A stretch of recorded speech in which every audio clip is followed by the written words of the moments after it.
Assalamualaikum warahmatullahi wabarakatuh. Halo semuanya, selamat datang kembali di channel yang katanya sih bikin merinding.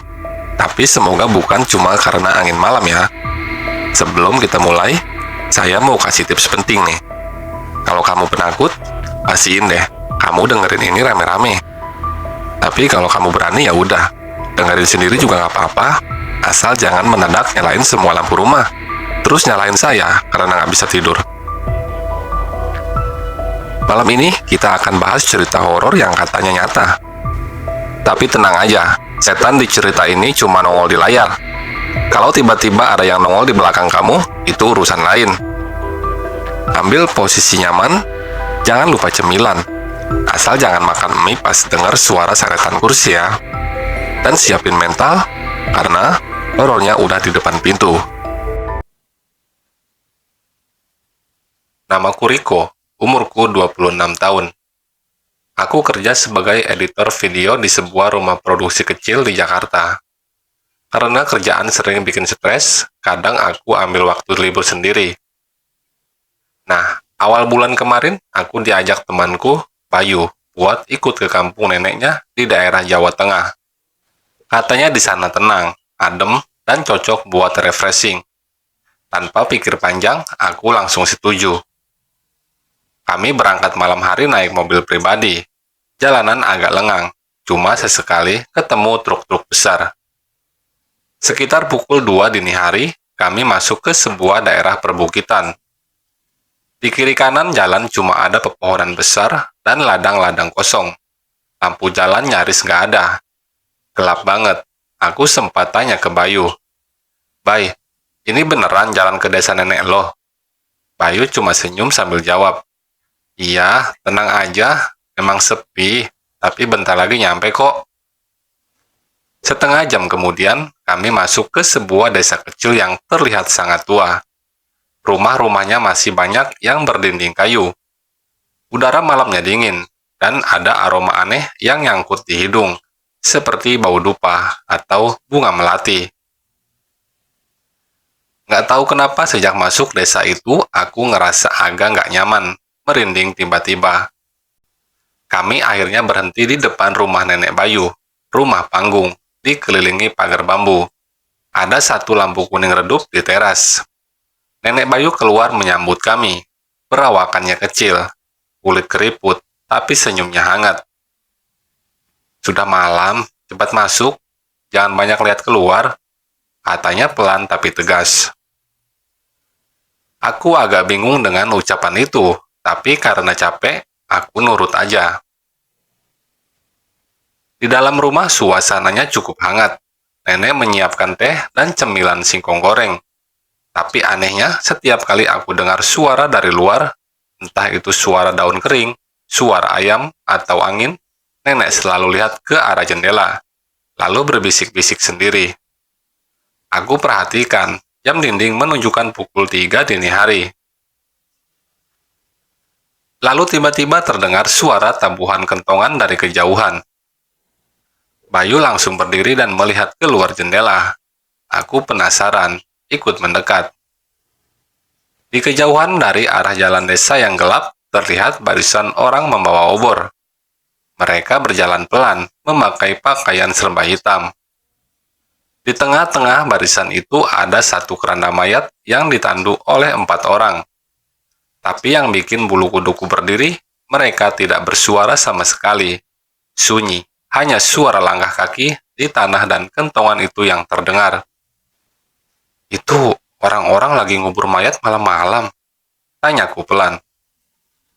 Bayu jawab, masih menatap keluar. "Iya, tapi jangan tanya banyak. Di desa ini, pemakaman memang selalu dilakukan tengah malam, khusus malam Jumat Kliwon." Aku menelan ludah. "Kenapa emangnya?"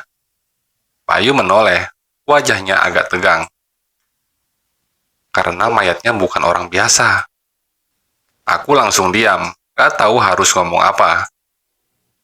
Dan saat barisan pemakaman itu lewat tepat di depan rumah, aku bersumpah, salah satu dari mereka sempat menoleh ke arah jendela tempat aku berdiri. Wajahnya begitu pucat, matanya hitam. dan senyumnya seperti ditarik paksa dari telinga ke telinga. Aku mundur perlahan, keringat dingin mulai mengalir.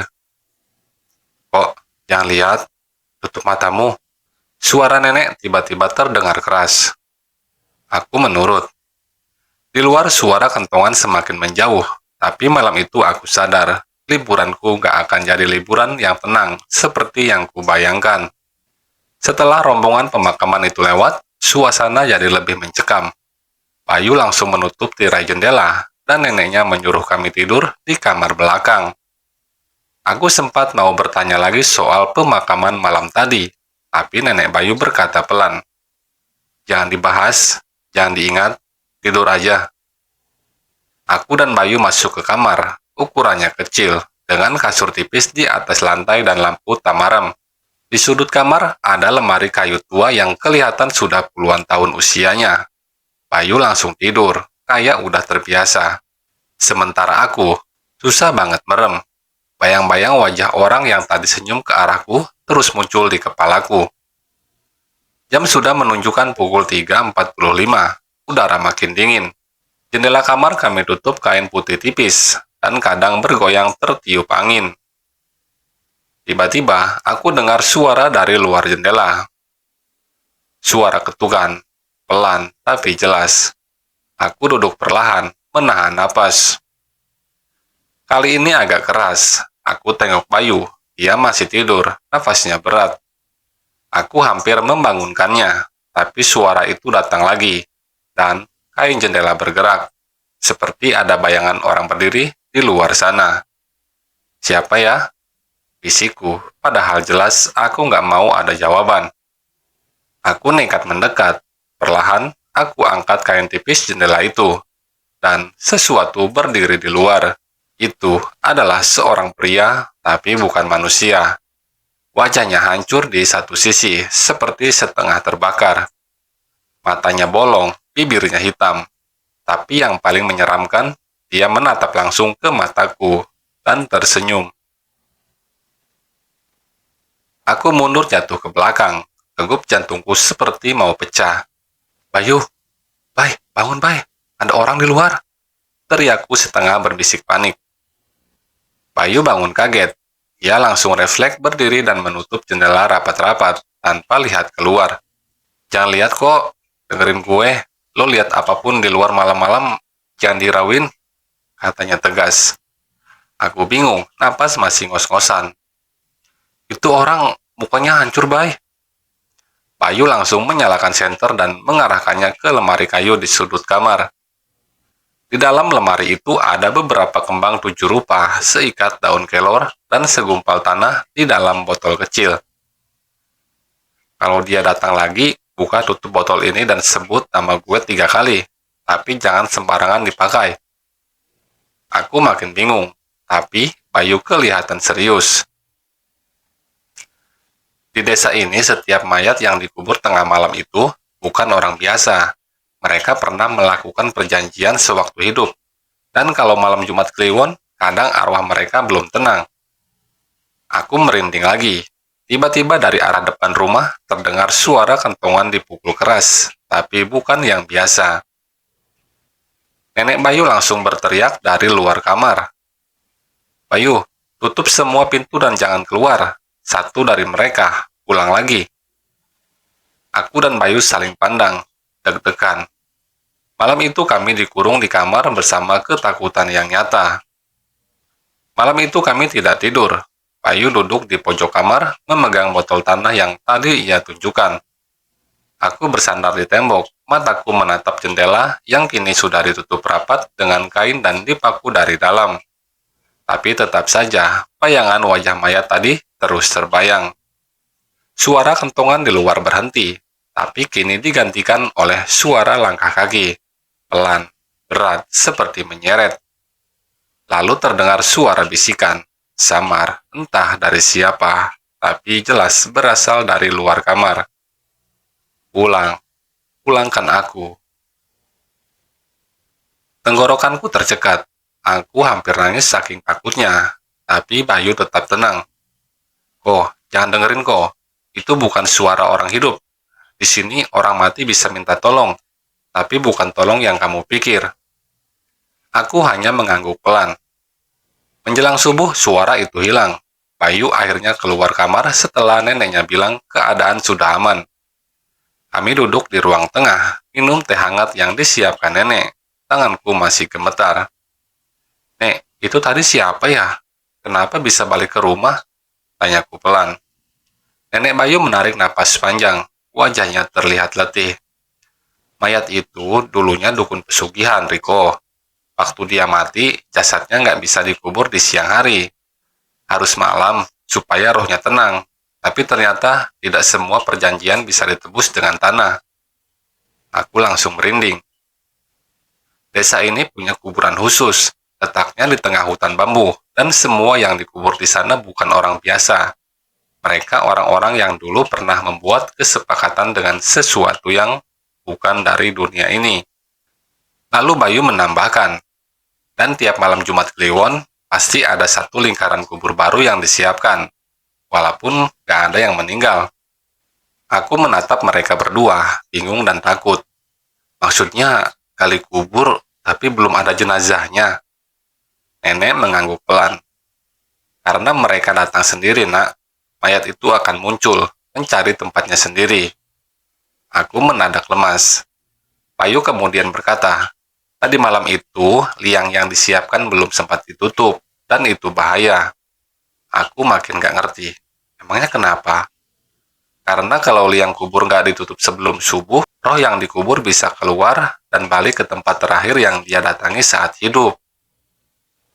Nenek menyambung dengan suara pelan tapi menusuk. Dan rumah ini dulu adalah rumah tempat dia datang minta tolong terakhir kali sebelum dia mati. Aku langsung pucat. Bayu berdiri, mengambil jaket dan senter. Oh, kita harus ke kuburan sekarang. Kita harus pastikan kuburannya ditutup. Kalau enggak, dia bakal terus datang tiap malam. Jam segini, ke kuburan? Tanyaku syok. Bayu menatapku serius. Kalau lo nggak mau didatangi tiap malam sama mayat yang setengah mukanya hancur itu, ikut gue sekarang. Aku nggak punya pilihan. Dengan tubuh gemetar, aku ambil jaket dan ikut Bayu menembus kabut pagi menuju kuburan terlarang di tengah hutan bambu. Kabut pagi menyelimuti desa, langit masih kelabu, matahari belum sepenuhnya muncul. Aku dan Bayu berjalan cepat menelusuri jalan setapak menuju hutan bambu di pinggir desa. Udara dingin menusuk kulit, dan bau tanah basah bercampur aroma aneh mulai tercium makin kuat. Lo yakin ini aman, Bay? Tanyaku sambil terus menoleh ke belakang. Gak aman kok, tapi ini harus dilakukan, jawab Bayu tanpa menoleh. Setelah berjalan sekitar 15 menit, kami sampai di depan sebuah gapura batu berlumut, bertuliskan huruf Jawa kuno. Di baliknya hamparan pohon bambu tinggi menjulang, seperti lorong alami yang panjang dan gelap. Kuburannya di dalam, tanyaku pelan. Bayu hanya mengangguk, lalu menyalakan senter. Kami melangkah masuk ke lorong bambu itu. Suaranya sunyi, tapi sesekali terdengar bambu yang berderak sendiri, seperti ada yang lewat. Aku terus merapat ke Bayu. Beberapa menit kemudian, kami sampai di sebuah lapangan tanah merah dengan beberapa batu nisan tua. Ada satu liang kubur terbuka di tengah-tengahnya.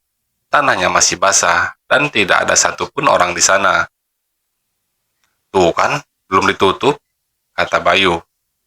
Dia lalu mengambil sekop kecil dari balik pohon. Aku heran. Lo nyiapin sekop dari kapan? Dari semalam, gue udah duga bakal begini. Bayu langsung mulai menimbun tanah ke dalam liang. Tapi saat baru beberapa sekop, suara lirih terdengar dari dalam liang. Aku belum selesai.